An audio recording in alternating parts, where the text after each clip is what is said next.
I would like to thank Caressa McKnight for sending me this story, and this is an update video. Now, many of you may not know who this guy is, but you definitely heard the story. If y'all remember, about 2 months ago, I did a story about a black man who was outside of his dorm who was picking up trash, and how he got fronted by this cop and pulled a gun on him as if he was getting ready to shoot him over him picking up his trash. And the video was recorded by the black guy's roommate. And it went viral because that black guy was putting that cop in his place. Like, he didn't care if he was going to die that day or not. But since then, two things have happened. One, he was put on paid administrative leave, which was shortly after. I don't know if I covered that in the original video, but I'm covering it now. And the most recent thing that happened was he resigned. He took the bitch way out. He ended up resigning before any kind of disciplinary actions could fall before him. Meaning 9 times out of 10, he probably knew he was going to get fired. But he decided to resign in order to save himself. Basically, resignation for a cop who does something like this is basically what a CEO does when they file bankruptcy. They're just protecting their assets. In this case, he was protecting his ass. Let me go ahead and read this article. It says a white police officer who pulled out his gun during a heated confrontation with a black college student picking up trash outside his Colorado dorm is resigning and will continue to collect his paycheck for the next 8 months. Basically, like I said, a good analogy, bankruptcy.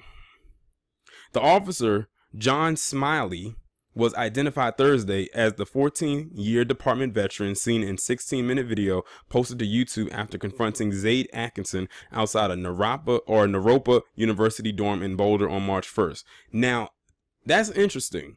This happened March 1st. It is now May 18th, and we are just now learning of his identity, meaning seeing his face for the first time and knowing of his name. They kept that from us for almost 2 months. Well, actually over 2 months.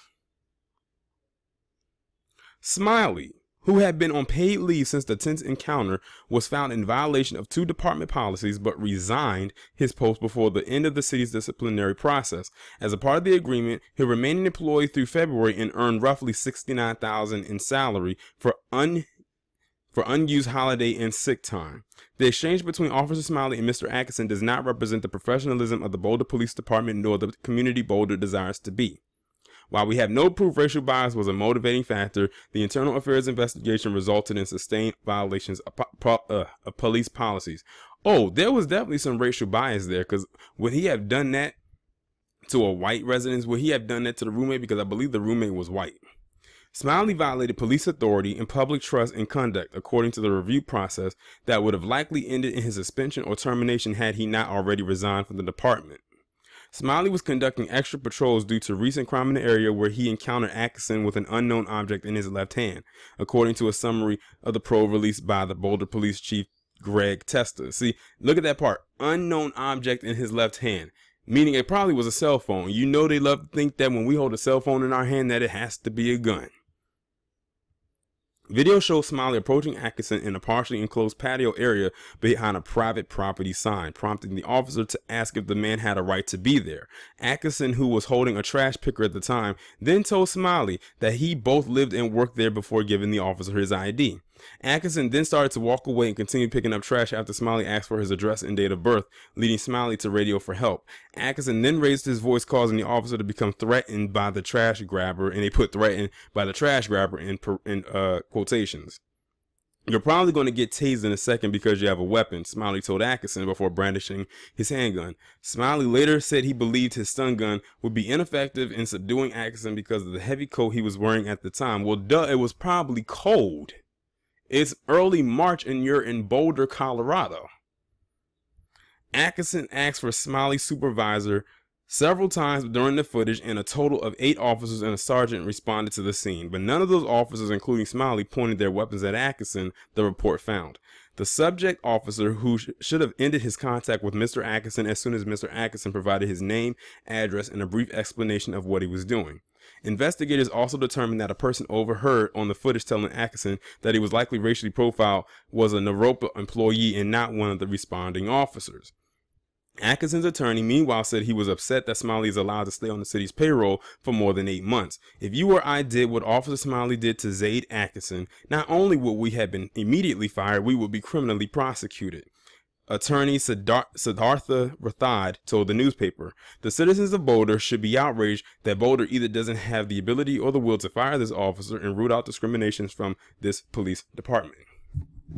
So they had been giving him pretty much immediate protection since all of this went down. We didn't know who he was until today. We never saw his face, and they didn't fire him.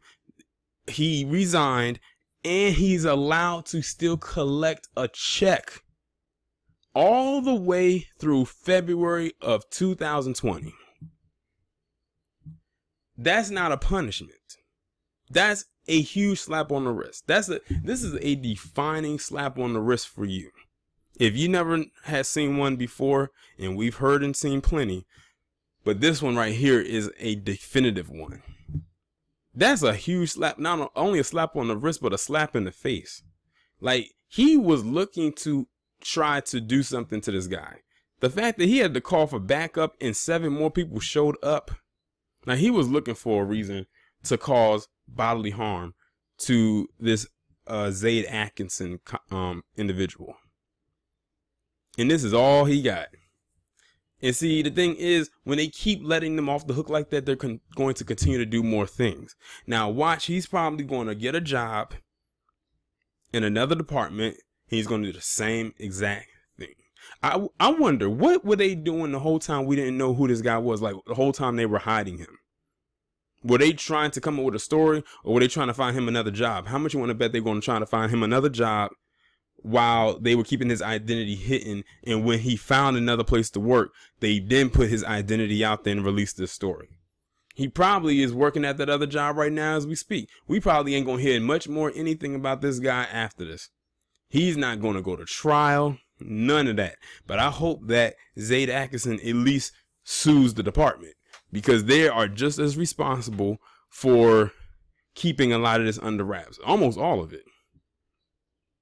But like the attorney said, if it was her, or if it was them or their client who did this, it would have been a whole nother ball game. Look at what happened with Muhammad Noor. Y'all let me know what y'all think about this down in the comments. Like, share, subscribe. I'll talk to you in the next one.